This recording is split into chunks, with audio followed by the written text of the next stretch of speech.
The truth is the path of growing a business is actually quite simple. It's the ability to like show up every day and just put one brick on and one brick on and one brick on. And I think when I look at Warren Buffett and his career, it's what he's been really good at is just sticking to principles and continuing to rinse and repeat again and again and again. It's not sexy. It's not like exciting on the outside in. I just think his commitment to that is really beautiful. All of us can learn from that.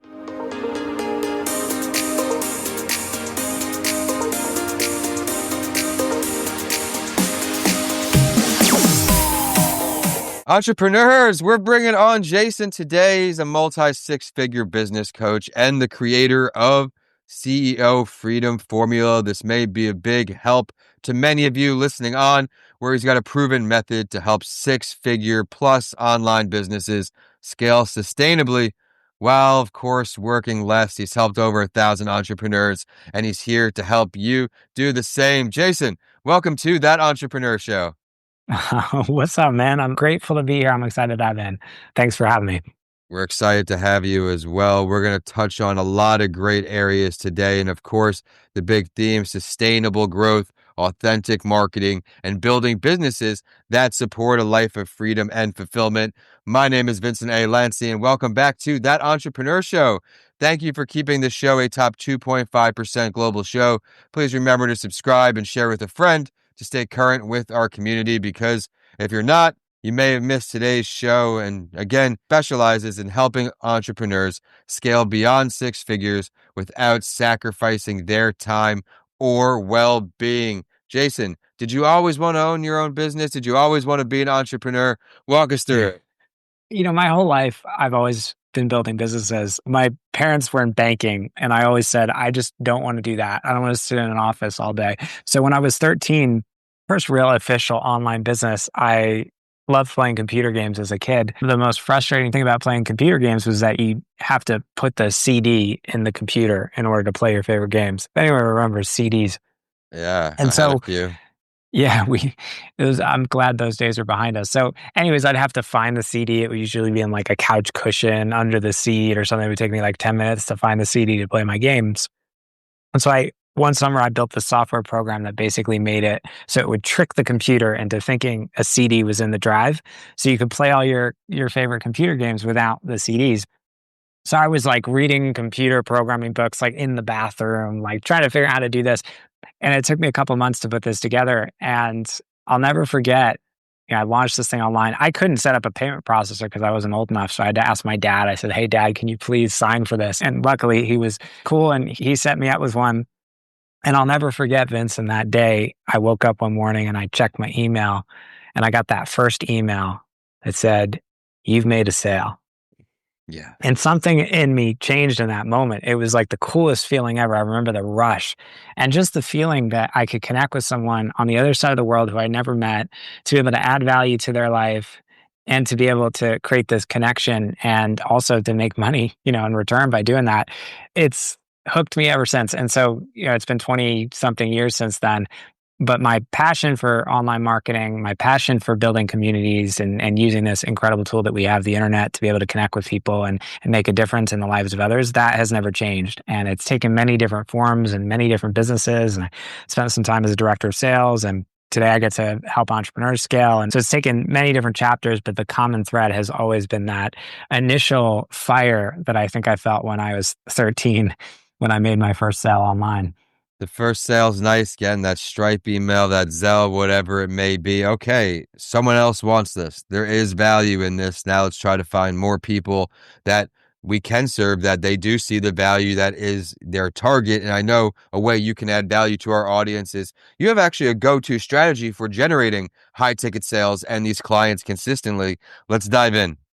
A lot of the entrepreneurs I work with have built something. So they've got a successful business, and generally they're around that six-figure level. You start to hit a ceiling where it feels like you're working really hard. Like when I was making six figures, my first real coaching business back in 2016, I had, scaled that to six figures. I was working 6 days a week. I used to joke that I was the janitor and the CEO, which actually was the truth, because I was doing everything myself.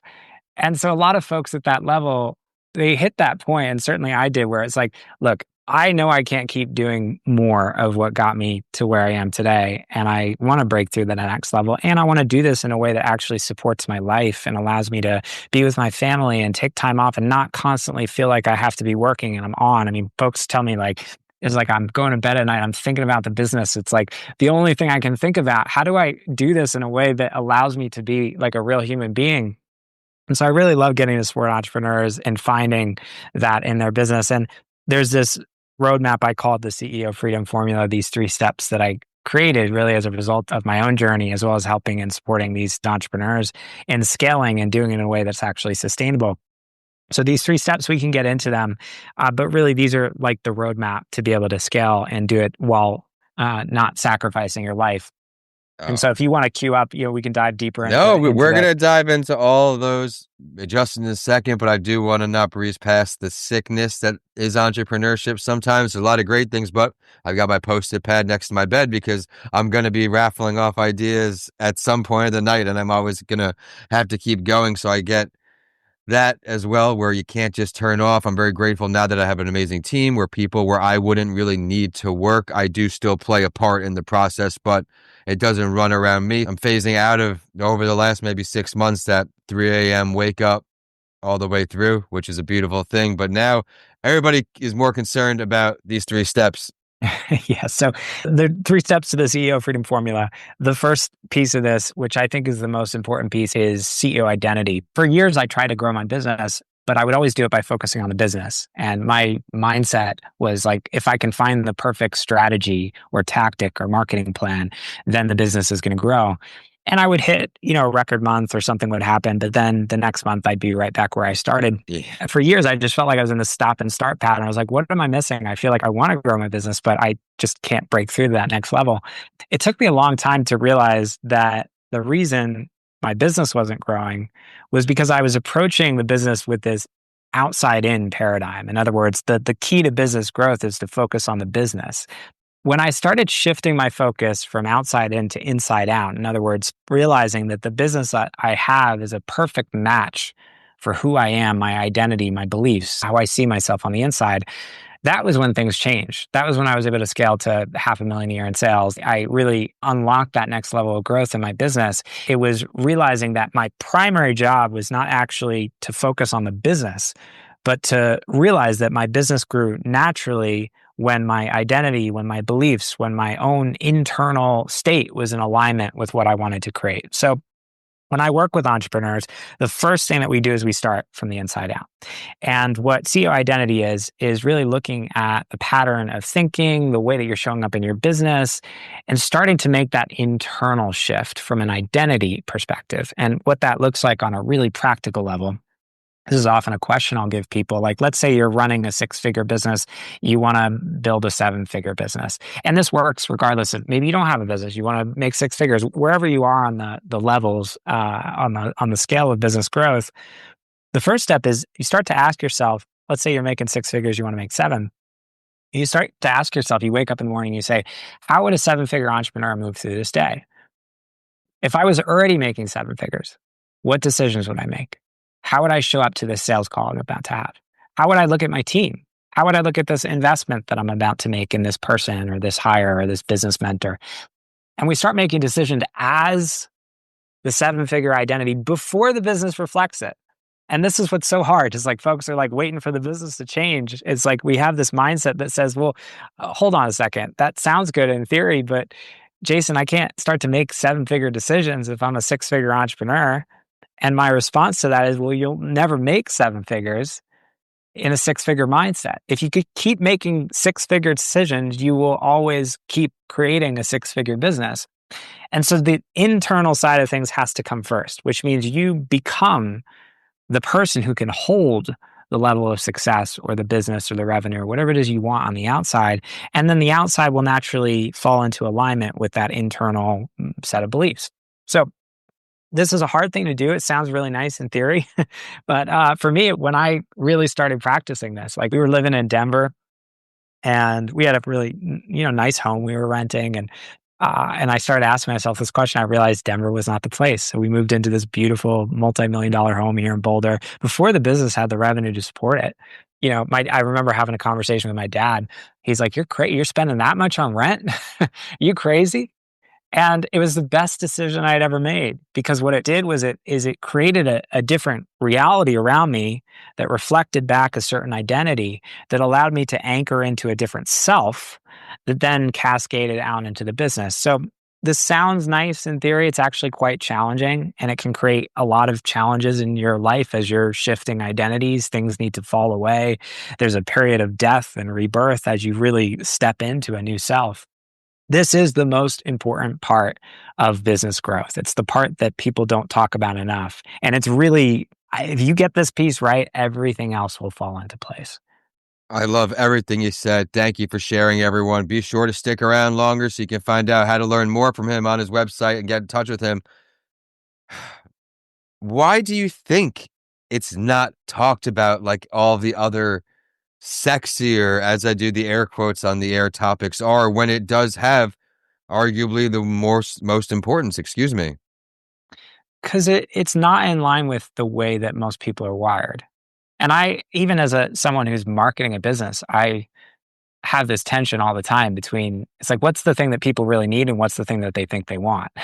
And one of the most challenging things in entrepreneurship is navigating that balance. It's like when you have a niche or a group of people you're trying to serve and their mindset is, well, I think I need strategy. If you start talking about this stuff, you're going to lose them. So I just gave up a while ago. I was like, look, I'm going to talk about the thing that really matters because that's the thing that people really need. I'm not saying strategy isn't important. It's also mushier, like more of the internal stuff. It's not as tangible and specific. And like strategy and tactics, they're things that we can hold on to, right? They feel like easy in a way because it's like, oh, I can take this tactic and I can put it in my business. But I've never seen tactics to really move the needle for folks. And if you're operating from let's say you're trying to build a seven-figure business, you won't even find the right tactics. Your brain literally will not allow you to see the strategy or the tactics that you need in order to build a seven-figure business if you're operating within a six-figure identity. It's like imagine the perfect strategy is right in front of you, but you don't see it because you're walking around with blinders. Because you've got this six-figure self that's literally rejecting all of the ways you can make seven figures right now. So people are so focused on strategy, but my response to that is always like, look, if you start with the internal piece, the strategy will actually take care of itself. Your brain will figure out a way to make seven figures if you're operating within the identity of someone who, has already made seven figures. You literally figure out a way to make it happen. So, yeah, that's a long-winded answer to your question. I think there's multiple reasons for it, but unfortunately, it's just something that I think most entrepreneurs who have been in the game for a while start to figure out. I appreciate you sharing all that. Everyone, keep the big picture, the long-term mindset, keep it all there because if you want to scale, you want to grow, you have to be better today than you were yesterday and on forth and on. So thank you for sharing that. We're still just getting warmed up. I've got a lot of great things to cover him. And you've walked us through the freedom formula, but before you can get really moving and you're trying to scale, you got to make a hire. What's your take on when to hire and more importantly, who to hire first? Yeah. Well, if you start again with the identity and then you use that as a lens to make hiring decisions, the hiring decisions actually become very easy. The biggest mistake that I've made on my journey is I wait until there's always this mindset of like, well, I shouldn't hire the person or I shouldn't build the team until the revenue in the business supports the hire. So we end up in this place where like when I look at where most entrepreneurs spend their time, generally like oftentimes we're spending a lot of time doing things that are like really low level, low value tasks in our business. Like maybe you're spending like 5 or 10 hours a week doing admin. And you might look at these are things that you could hand off to like a virtual assistant or someone and pay them $10 or $20 an hour to do. And you're looking at the revenue in your business and you're saying, well, hold on a second. I'm not making enough money to be able to support hiring this person.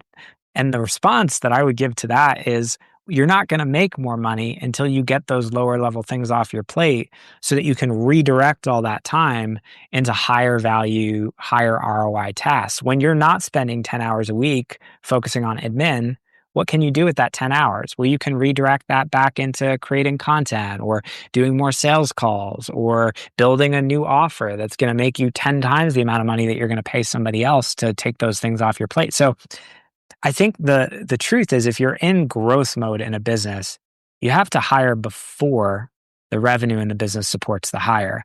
And it's one of the hardest things for entrepreneurs to do. So if you have a couple of months of someone's salary in the bank to be able to support that hire, and you're intentionally in a growth mode in your business, which isn't always the mode that people are in. Like sometimes you're just in stasis mode, Yeah, you're in maintenance mode, and that's fine too. Like there are growth happens cyclically. There's phases of growth, and then there's phases where we kind of plateau and then we grow again. So unfortunately, yeah. yeah, so I think it's knowing what phase you're in.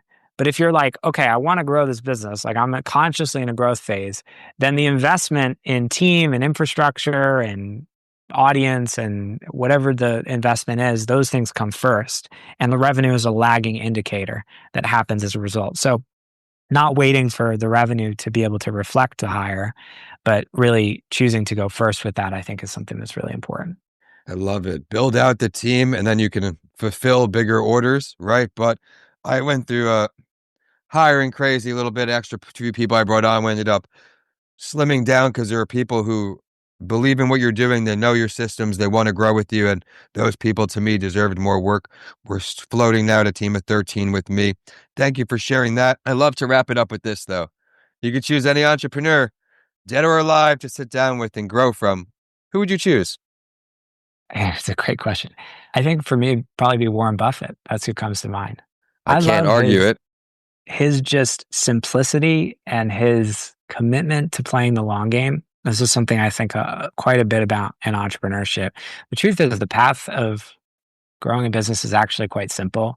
It's the ability to like show up every day and just put one brick on and one brick on and one brick on. And I think when I look at Warren Buffett and his career, it's what he's been really good at is just sticking to principles and continuing to rinse and repeat again and again and again. It's not sexy. It's not like exciting on the outside in. I just think his commitment to that is really beautiful. All of us can learn from that. So that would be fun to have a dinner with Warren Buffett.